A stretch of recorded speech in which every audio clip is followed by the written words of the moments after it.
Olá, gente! Sejam bem-vindos a mais um programa do canal Amazon Vision. Hoje, no programa de hoje, nós vamos pagar uma dívida e fazer a segunda parte da entrevista sobre as nascentes do Rio Amazonas. E ninguém menos para ser entrevistado a respeito desse tema do que Marcos Lima, fundador do canal Amazon Vision e uma das pessoas mais capacitadas para organizar operações turísticas, científicas, expedicionais na Amazônia internacional. Sim, eu digo isso porque o Marcos conhece, por exemplo, o Rio Amazonas da nascente até a desembocadura. E no final do programa de hoje eu prometo que nós vamos te apresentar uma moça chamada Pororoca. Ela aparece na boca do Rio Amazonas e poucas pessoas a viram. Uma delas, Marco Lima. E se você gosta do nosso conteúdo, se você curte esse canal, dá o teu like, compartilha esse conteúdo e se inscreve no nosso canal, porque nós te prometemos que temas ecológicos, temas amazônicos, indígenas, culturais, aqui é o teu lugar. E quem apresenta e comanda esse programa entende como poucos. Marcos, bom dia. Bom dia. E aí, como foi no Musa ontem? Foi um desafio. Muito bom, um desafio maravilhoso. Marcos, eu te faço um convite que tu te concentre muito em cima de toda a tua experiência no Rio Amazonas e comece da onde a gente terminou, né? Nós estávamos aí nas partes baixas, né? No Rio Negro, né? Das águas. Uhum. Olha, gente, eu quero dizer, antes de tudo, que o Marcos, ele é um apaixonado por natureza. Eu não vou dizer que ele é apaixonado só pela Amazônia. Ele é apaixonado por natureza e seus movimentos. E o Rio Amazonas nos oferece isso muito. Marcos, pode começar. Obrigado. Bem, saindo de Manaus, onde está a confluência do rio Solimões, que é uma parte do Amazonas brasileiro, indo até a cidade, as duas grandes cidades da boca desembocadura do rio, que é Belém ao sul e Macapá ao norte. Porém, é muito importante salientar que geograficamente o rio ele passa mais pelo norte do Marajó, ou ele passa verdadeiramente por Macapá e desemboca ali onde está o rio Araguari, onde eu vi uma das pororocas mais bonitas da minha vida. Muito legal. Mas quando o Rio Amazonas, após Manaus, em seus 1.600 quilômetros indo em direção a Macapá, por que não dizer que ele tem uma curiosidade interessantíssima? Ele começa a ficar mais largo e mais profundo, entendeu? E esse detalhe faz com que ele seja um rio também muito perigoso. Por isso que de vez em quando as pessoas ouvem que barcos grandes afundam. Já houveram gigantescos desastres aqui em que barcos regionais afundaram devido ao vento. Tem lugares que pode, e épocas do ano também, que nós temos pico de vendaval.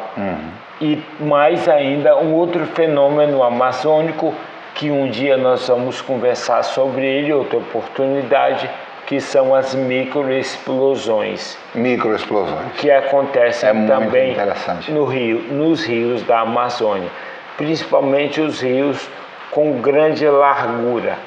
Por exemplo, existe também duas maneiras de se entender bem como o Rio Amazonas ele fica largo. A parte mais larga do Rio Amazonas está entre a cidade de Tefé e o rio Japurá, onde o rio inunda dentro da selva mais de 200 quilômetros de largura.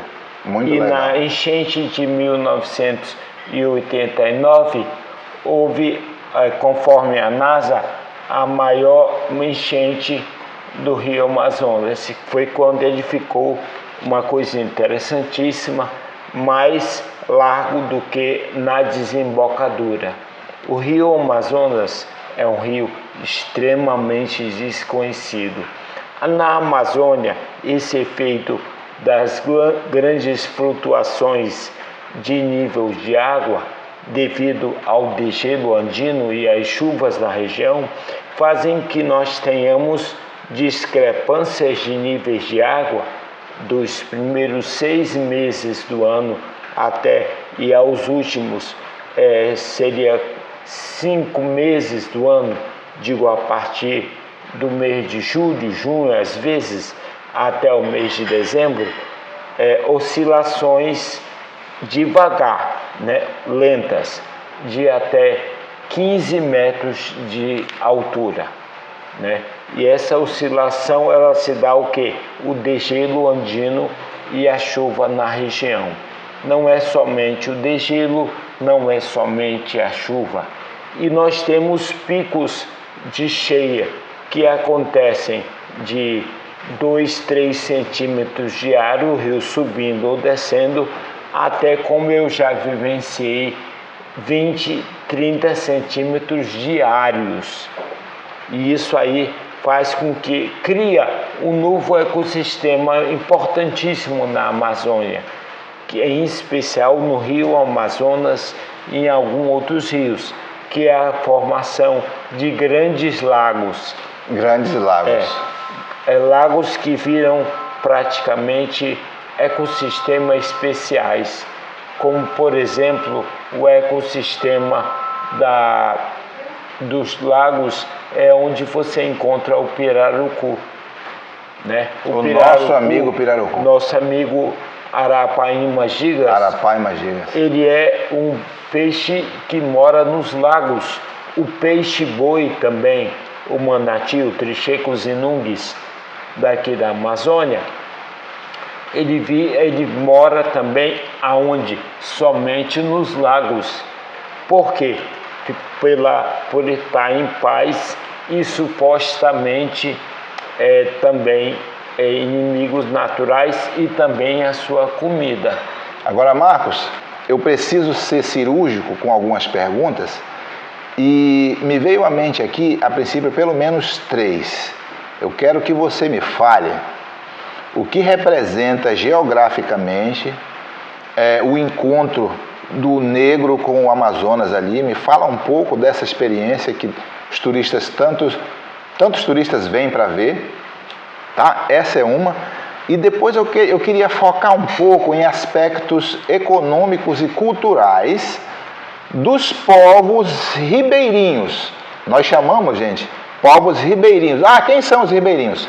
Aquele que vive à margem de rios, por exemplo, como o Amazonas. Então, Marcos, me fala um pouco do que representa hidrologicamente e geograficamente o encontro do Rio Negro com o Amazonas, e depois eu quero focar em aspectos econômicos de sobrevivência e cultural de ribeirinhos, principalmente do Grande Amazonas. Bem, se eu tivesse que dizer para ti qual é a maior importância do encontro das águas, muito legal, quero saber algo isso. Que eu vou surpreender todo mundo. Não é geográfica, porque liga grande cidade, mas hidrológica e biológica.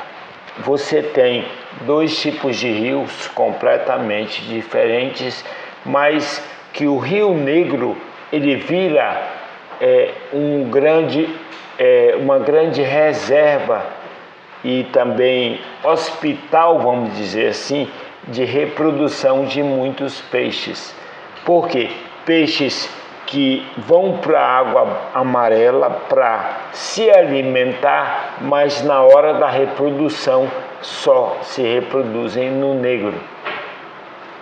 Isso é uma das... Eu mesmo, pesquisando, tive a oportunidade de me espantar com isso. E um dos peixes mais que mais tiram grande vantagem disso desse fenômeno são os peixes pequenos. Por quê? Primeiramente, nós temos a época que esses peixes se reproduzem. O Rio Negro é famoso por não ter oxigênio, né? O oxigênio mínimo. Mas a época que eles vão se reproduzir, existe uma uma atração especial pela oxigenação causada pela chuva. Ou seja, o rio tem pouco oxigênio. Isso faz todo sentido. Faz toda a diferença. Como eu vou num restaurante que não tem comida. Agora, Marcos, a gente observa, visitando o Encontro das Águas, que parece que um não gosta do outro. Por quê? Os rios não se misturam, não se mesclam imediatamente pela diferença de densidade, temperatura e velocidade. A densidade ela é dada principalmente pela baixa oxigenação do Negro, que faz ele ser um rio denso como óleo. É igual quando você tenta misturar óleo e água. O que é que não permite a mistura é a densidade, né? Isso é uma coisa, inclusive, interessante para você mostrar para suas crianças em casa, que é uma aula de química. Isso uma aula de química, exatamente. É muito interessante. Agora, Marcos, o que o Rio Amazonas, em todo o seu percurso, ou pelo menos naquele percurso onde há habitantes, onde é possível de se habitar, o que ele oferece de sustentabilidade? Como é que o povo ribeirinho do Rio Amazonas vive? Que tipo de cultura eles têm? Bem, se você comparar o Rio Amazonas em si e a todos os outros afluentes, vamos dizer, se eu posso te dar uma ideia, se você comparar ele com os outros 9 grandes afluentes, que o Rio Amazonas tem 9 gigantescos afluentes, eles são completamente diferentes. Vamos pegar o mais interessante, que é o Negro e o Amazonas. O Rio Negro ele tem um solo extremamente antigo, ou com um detalhe que vale a pena frisar, ácido ou arenoso, aonde praticamente não dá para desenvolver agricultura. Por isso que o Rio Negro é um rio especialíssimo na Amazônia. Essa é a razão, por exemplo, por ser ácido, tanto em terra como na água, que a gente tem menos mosquito, né? Os mosquitos no Rio Negro, eles estão presentes em regiões onde a reprodução deles é feita nas plantas, né? Qualquer tirinha que você tenha uma aguinha e ali água de chuva, o mosquito ali deposita os ovos e a fêmea faz no caso a injeção de sangue para ver a grande reprodução. Agora, Marcos, na tua opinião, dentro de tudo aquilo que tu já observou no Amazonas, no Grande Amazonas, no que se baseia a economia desse povo? Bem, o caboclo do Rio Negro, ele é um caboclo extremamente sedentário.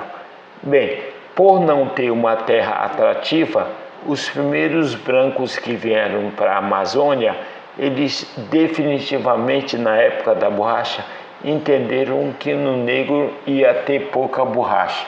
E realmente existe muito pouca seringueira, de uma espécie, inclusive, que não dá para cortar a balata. É uma balata de má qualidade.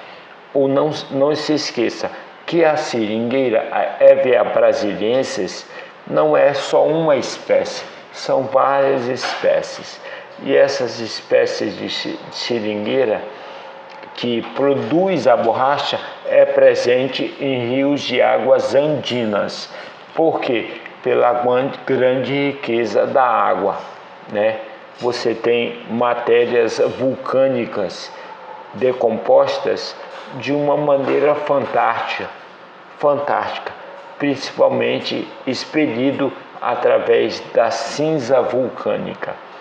E isso aí sempre fez o diferencial desde a verdadeira colonização da Amazônia, que foi feita na época da borracha.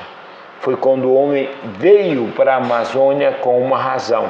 Eu estou falando a partir do 1850.